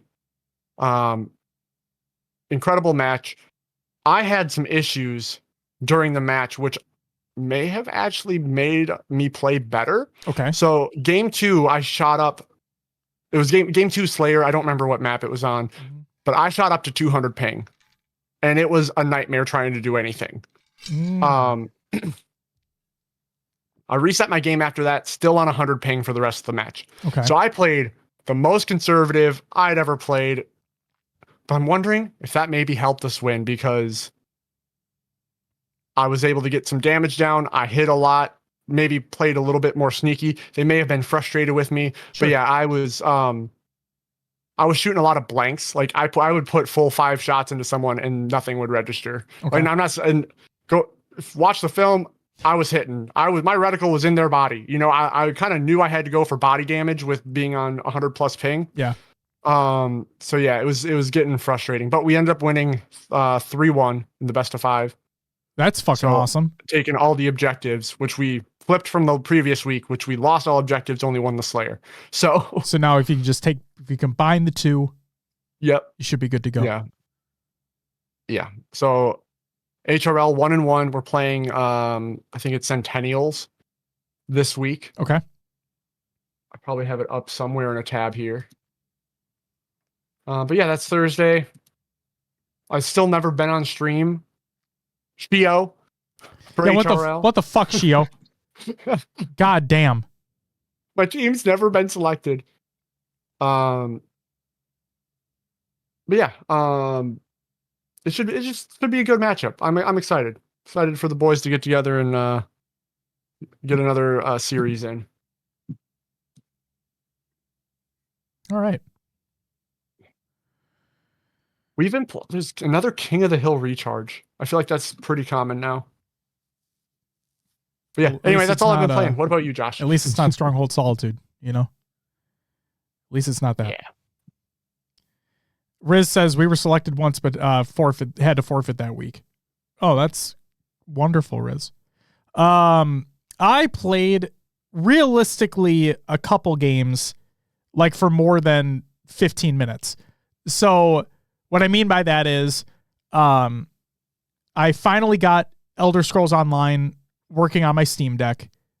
I don't know if I mentioned that last week, but I did that. I think you did, yeah. Yeah. And then another like accomplishment, because in terms of like getting things compatible with Steam Deck, is I set up, I finally got Final Fantasy 12 to load properly. So for those who don't know, just real quick, Steam has like a verification status for games on whether or not they're compatible with Steam Deck. It's a bunch of bullshit. Like, you should never actually be paying attention to that. Instead, you should look on like ProtonDB, because they actually tell you if something is compatible or not, or if there's workarounds to get things working, blah, blah, blah, blah, blah. Case in point, Final Fantasy 12, the Zodiac Age, which is like the remastered version of that game, is listed as verified to be compatible with the Steam Deck and work 100% when you install it to load without issue. That's not what happens. It gets a white screen or it just doesn't load at all. It's a nightmare. So literally my solution, I have an OLED deck, and my solution was just install Proton GE from desktop mode. used that as a compatibility layer, and it launched immediately. So very simple fix, but just something to look out for if you have a Steam Deck. And then the other thing I installed on it was I finally configured Sunlight and Moonlight. So what people who may not know what those are, Steam has natively supported game streaming, like from your PC to your Steam Deck and like to your phone or to your tablet or whatever with the Steam Link app. But it's not great. Like for some people it works well, for others it doesn't. So an alternative that people use is Moonlight. For those who don't know what Moonlight is that it takes the GeForce Now, like basically GeForce's streaming capabilities, their back end, and uses it within their own UI and stuff like that. But basically NVIDIA is shutting that down or ending support for that. Like Moonlight is separate from it, but like NVIDIA is like discontinuing that service kinda in a sense, to the point where they're putting all their efforts into GeForce Now, which is their paid subscription game stream service, right? But if you use Sunlight, where you install Sunlight on your home PC or on your gaming PC, and then you install Moonlight on your Steam Deck, they communicate to one another so you can stream your PC to your Steam Deck that way. So I installed that yesterday or the day before. I tested some Destiny 2 on it because Destiny 2 is not a directly supported game on Steam Deck because of Easy Anti-Cheat, realistically speaking. Even though MCC was able to figure that out. So it's crazy to me. So the fact that MCC, 343 were able to figure it out for MCC on Steam Deck, but Bungie can't for Destiny 2 is beyond me. But whatever, it doesn't matter. I was able to get that set up and it works fine. But really, the two games that I spent the most time playing, again, I played more Forza Motorsport because, again, now that they made it so you don't have to do practice, it's awesome. I love being able to get in, get a few races done or get a series done and shut it down and move on to something else. I love that, especially with the amount of time I don't have to spend on games anyway. And then also played some Halo Infinite, played some Firefight last night. So shout out to Blackout, shout out to Bart, shout out to Overkill. Thank you guys for joining up with me last night. Hope you guys had some fun. I had some fun and knocked out the weekly challenges and just trying to get that pass completed. So what is the weekly challenge to like the final one? Do you know? Oh, kill 5. I haven't done it yet because I don't fucking care about the armor piece that you get, but it's kill 5 players in a single game with a pistol. Okay. So like load up into quick play, you get a pistol immediately. It should be easy, easy peasy. Yeah. So yeah, that's the ultimate this week. That's all I played. So awesome. Holt says, should I get Diablo 4? I've been on the fence for weeks. Yeah, I would say like Riz was already saying in chat, it's on Game Pass now. So I think you if you have Game Pass, then no excuses. I will say it's the first Diablo game that the story has actually intrigued me. Like I'm actually interested in the story that is being told. And that's never happened with another Diablo game. So yeah, I enjoy it. And since it's on Game Pass, if you already have a subscription, then you owe it to yourself to at least give it a try. It's native controller support as well. So yeah, do it up. I say fucking do it up. Bart says, last night I learned that the only good grunt is a dead grunt. Oh, absolutely. And says, Diablo 4 stole my friends away from Modern Warfare 2 and Warzone when it came out, so it must be worth it. I enjoyed it. I still need to, this is going to sound stupid, I still need to finish the story in that game. But everything that I played, the cutscenes are fantastic. Like, the narrative's actually pretty good. My only criticism of Diablo 4, realistically, is such a stupid fucking criticism because people heavily criticize Diablo 3 for the reason that I'm about to criticize Diablo 4, is that I think Diablo 4 is too dark and not colorful enough, where it's a lot of grays and blacks and browns. Like that's what Diablo 4 is, and red because of blood. Now I get it. It's Diablo. It's hell. It's demons. Like, that's the fucking point. I get it. But I actually really enjoyed the aesthetic of 3. And I understand there's a what the fuck was it? There's a video on YouTube from a designer of Diablo 3 comparing Diablo 3 to Last Epoch, similar style games. And they talk about like how Diablo 3 was made to be a more of a mainstream game for people, like for casuals to pick up as well, to bring more people in. Obviously it makes 100% sense. But I like fucking colors and shit, man, you know? I like colors. So Yeah, I mean, you are in the minority of the community of Diablo players. I know 1000%. when Diablo 3 came out, they shouted for it to return to that original black gray aesthetic, you know? So this was more of a nod back to the community that's always been there. Yep. And that's perfectly fine. Like I said, I think the story is actually really good. It's way better than 3. And the gameplay is always top notch. You know, I don't have to worry about that. It's just every once in a while, I'd like a blue or a green. Every once in a while, it's just a little splash of color, but whatever. What's up, Hyperbox? Welcome back. I'm generally not a PvE guy, but the Halo sandbox works very well for it, in my opinion. Also, the grunts have fantastic voice lines. Yeah, Gruntpocalypse and Firefight in general are awesome. Genuinely awesome. So. But yeah, that's all I played. Let's get into some shoutouts. We talked about the Tour de Walsh earlier. I want to give a special shout out to everyone who participated in our Gamers for Giving Tour de Walsh. It was All in Juan, The Amazing C4, Halt Hammer, Heavy Rainfall, Licinity, Raven, Riznak, Sarvana, and Snagu. Shout out to all of you. Speaking of Gamers Outreach, shout out and congratulations to Gamers Outreach on raising over $1.25 million for the kids. Yes. A round of applause. Speaking of round of applause, let's give a round of applause to the HCS Pro Talk community for raising over $1,200 for the kids. Thank you so very much to everybody who donated to the campaign. You were all fucking amazing. We originally had, let's paint a picture here. We originally had a goal of $500 because I put it out there and I'm like, if it happens, it happens. If it doesn't, it doesn't. Like, it sounded like a nice rounded number. We're good to go. We crushed that goal in like the first half hour or so of the Tour de Walsh. Part of which was donated by David Walshy Walsh himself. So I got to give a special shout out to Voodoo Man, Martin Ohms, for pulling Dave aside to watch the stream. So, and shout out to Dave for the donation. Thank you so very much. Yes.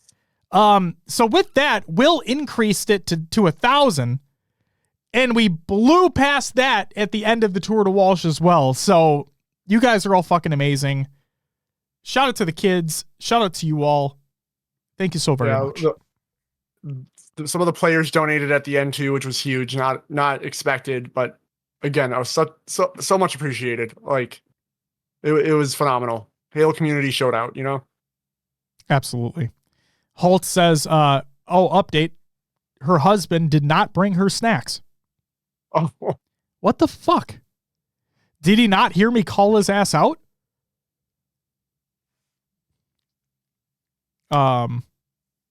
Bart says, is it even a real Tour de Walsh if Walshy himself doesn't even stop by? This is basically officially sanctioned. It's kind of what it felt like at that point. It was legitimately insane. Legitimately insane. So, yeah. Shout out to you guys. Thank you so very much for the support. Will, thank you for coming here and doing it with me as well. Thank you for getting the form sent out there for people to sign up with. And shout out to everybody for making it even a thing that happened. So, you guys are fucking awesome. Tour de literally Walshy. That's right, Bart. That's exactly what it was. Shout out to everyone who followed and subbed during the live show. Of the Trees, Marathon, and P Daddy, thank you so much for the follows. Sholnuff, thank you for the gifted sub to P Daddy, and Druck, thank you so very much for the raid earlier as well. Greatly appreciated. Everybody gets a woo! Fuck yeah, dude. And then shouts everyone who's a patron at the semi-pro and higher tiers. That includes Blackout, Barnaby Jones, Remedy Boots, Head Honcho, Watsy, Dakota, Christian, Deep Pancakes, Ashley, Voodman, Rasta Monkey Jr., Ricky Der, Snagoo, Raider, Hater, Peanut Mud, One Swole Daddy. Oh, I'm gonna do the button. Hold on. Daddy Phantom. Riz, Zarn, Obby, Damn, Mr. Smiley, High Tech, Redneck, Goalie, Sniper, The Only Neeb, Heavy Rainfall, and Lady Arboard. Thank you so very much for the extra support over on the Patreon. That's all I got for the shout-outs. It's time for the community creations.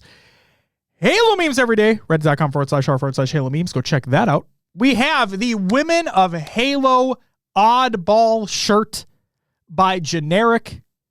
Love that design. It's fucking incredible.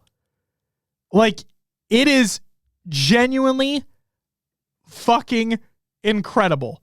I'm posting it in the chat right now. Go buy it. Like, we don't get any kickback or any shit like that. And that's never the point. The point is, this is a unbelievably sick ass design by Jen. Go buy that shirt. Please go buy that fucking shirt. It's so good. It's so good. Oh my God. I bought it immediately. It was just, I can't fucking wait till it gets here. Then we have a story of EU Halo's first superstar. This is by Looney. Go check that video out. He's been pumping out the great historical content.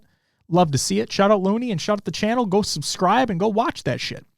Then we have Making History, our Halo debut at the Arlington Optic Major by Lore Gaming. Go check that video out. And finally, we have Lucid Halo History by the HCS, a video that released today. It's very good.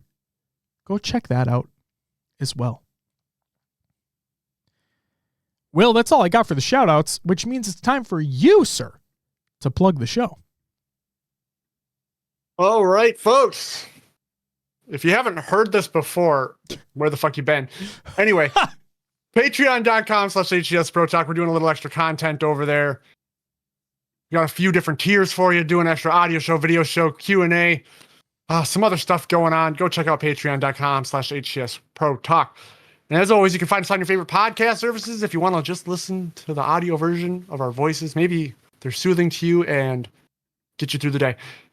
We're on iTunes, Podbean, Spotify, and others like Josh's favorite. Pocket Cast, not an ad. Still not a fucking ad. Join the Discord community discussion. Everybody's there. Everybody's hanging out. Stuff's coordinated over there. 8s, when they are happening, they'll make a return eventually. Community play dates. There's just group discussion that goes on. It's all wonderful people. Go check it out. We just ask you don't be an asshole. True. Find us on Twitter, social media sites. We're out there. Twitter, Instagram, Facebook, YouTube, Twitch. Obviously, if you're here, you know we're on Twitch and TikTok. Check out YouTube and TikTok for shorts. YouTube has our interview series, old episodes, anything you want to check out that we've done besides, the Patreon content, because you got to be on Patreon for that. Go check out YouTube. You're not wrong, Will. You're not wrong. And then make sure to check out HaloEvolve.co. Your home for Halo. Oh, thank you. I was taking a drink, so I was I saw that. I looked up. I'm like, oh shit, he's swinging. I'm swiggity smooty in the booty. And you took it there. They have great shows such as Podcast Evolve, Mission Debrief, Halo TV Plus, Book Club, Build Blocks, Halo Headlines, and Halo Gear Guide. Go check out Podcast Evolve, folks. Great people, great shows, great content for everything Halo. HaloEvolve.co. That's all I got, Josh. Thanks, Riz, for the posture check. Will, check your posture. I had to check mine. I was slouching. Also, PD, welcome back. Good to see you as we're about to end, you piece of shit. Yeah, he asked for hydrate. I don't have any water near me, so Mountain Dew it is. Hey, Mountain Dew is the drink of the gods.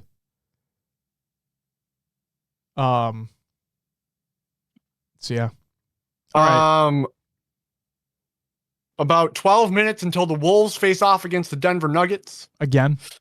We are currently tied for first place in the division. And there's only 3 games left including this one in the season. I think we locked top 3 no matter what. So We did. We locked top 3. I want number 1.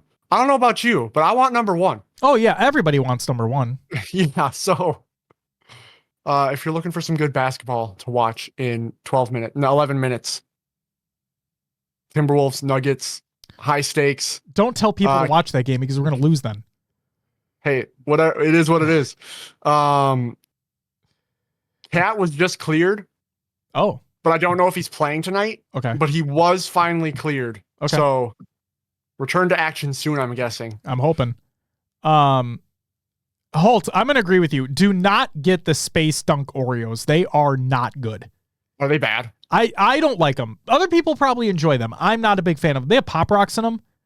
They're not, and they just don't taste that great. Like there are some flavored Oreos out there that like are great, are banging, but like I don't know. I tend to just stick to traditional fucking Oreos, man. I love me a traditional Oreo. So yeah. Fair. Yeah. Double stuffed or just traditional? So I'm gonna be an asshole here. I think I do like traditional over double stuffed more. Have you had the thins? I don't like the thins because there's not enough cream. Yeah. See, okay. I genuinely do believe that the standard Oreo has the perfect amount of cream. The cream cannons, just not. Yeah. I don't know. Like double stuffed, I feel like they just have too much. Sometimes, like I'll eat them. Don't get me wrong. I'll eat a fuck out of an Oreo when it's put in front of my face. But like if I'm buying them, if I'm going out of my way to buy Oreos, I'm just buying standard ass fucking Oreos.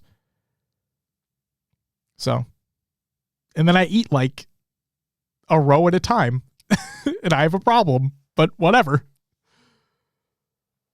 Oh my god.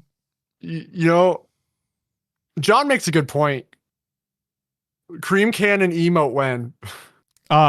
We could make that happen. Yeah, Riz, they're like fucking they're like potato chips. You can never just have one. And by that, you're half the container out. You know what I mean? It's like Girl Scout cookies. Who in their right mind eats a singular Girl Scout cookie? Oh, you never. No. Why do you think they package Thin Mints the way that they do? You eat a pack at a time. Like, you're not eating one fucking Thin Mint and putting the pack away and be like, all right, that's enough for me, guys. Like, my God. Convinced me the Halloween Oreos were pumpkin flavored one year, so I wouldn't eat them. This is what I deal with. I mean, they do make pumpkin spice flavored Oreos. They're not terrible. Yeah, they're not that bad. I'm trying to remember a specific Oreo flavor that, like, I thoroughly fuck with. And of course I'm not remembering right now. Whatever. Yeah, there's not a lot that I'm like, oh yeah, that was the one, Yeah. It might just be basic or double stuff for me. Like that's what I'm gonna go with. Yeah. And like I said, I have nothing against double stuffed. It's just if I'm going out of my way to purchase them, I'm gonna purchase just a pack of standard Oreos and Chowdown. Also, I might be crazy for this, but I'm also not a guy, I'm not a person who eats them with milk. I just eat them straight up. Like I'm not, and now I understand a lot of people, like they're Milk's favorite cookie. They're literally called, that's one of their taglines. They're Milk's favorite cookie. But there's a part of me, also, we're really going to learn a lot about Josh today. I'm also not the biggest fan of eating freshly baked cookies with milk either. Like a freshly baked chocolate chip cookie is my favorite cookie of all time, by the way. Like just a standard ass, and I mean this, a standard ass chocolate chip cookie is my favorite cookie of all time. So when my wife makes them, or if I make them for myself or whatever, I just load up my plate.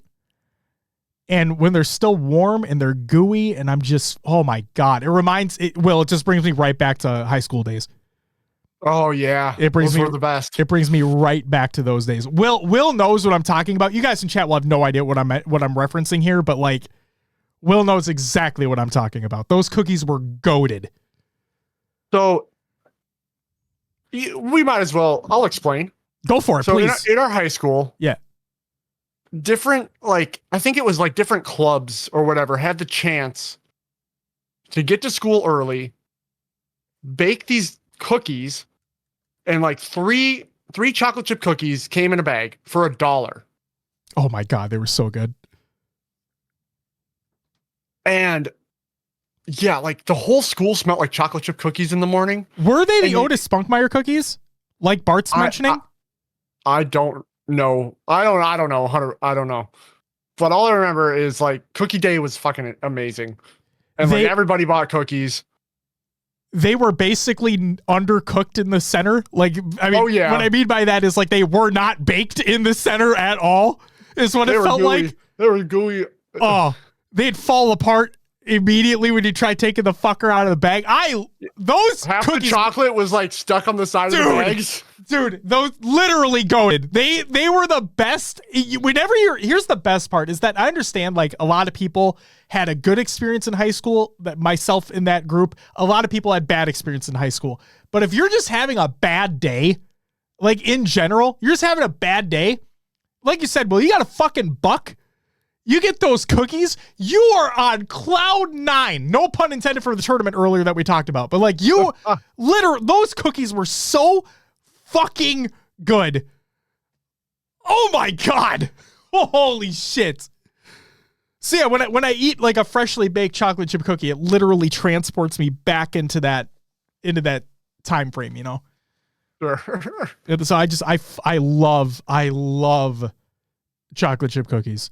And that's the thing too, is that I tell Natana this. I tell my wife this all the time. And she makes a banging chocolate chip cookie, don't get me wrong. I don't like when people try to fuss with it and shit. Like I hate when people try to make it something that it's not.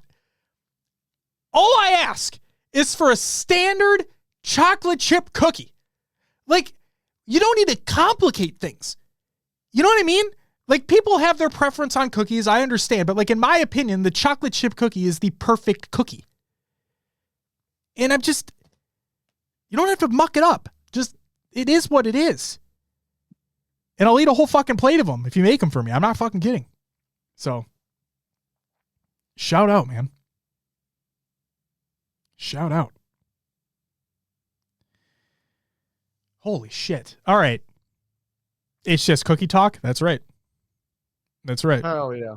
Hell yeah. Subway's cookies are pretty good too. Like if you get them, I've had primarily good Subway cookies. There's been a rare time where I've had a mediocre Subway cookie. And their chocolate chip cookies are pretty good too. So, shout out. You know who else has a great oatmeal chocolate chip cookie, Will? Who's that? Again, I'm not the biggest fan of people fussing with cookies, but if I'm going to get an oatmeal chocolate chip cookie, Potbelly. Potbelly has a phenomenal oatmeal chocolate chip cookie. It's soft. It's like they're typically a little bit warm still. They freshly bake them there. Oh my God. Oh, fuck me. Now I just want Potbelly. God damn. Oh, fuck. All right. JFig says, I get so pissed when people make a perfect cookie and brownie and then go throw nuts in there and ruin the whole thing. JFig, I'll say this. My biggest pet peeve when people make brownies is putting frosting on them. Don't put frosting on brownies. Stop that shit. Stop it. It doesn't add anything. It worsens the brownie. I fucking hate that shit. Or like if you go to a grocery store or whatever, and you're buying, like if for some reason you're buying pre-made brownies like for a party or whatever, and you don't want to make something, and they fucking put frosting on them. Whose bright fucking idea was it to put frosting on brownies? Stop that shit.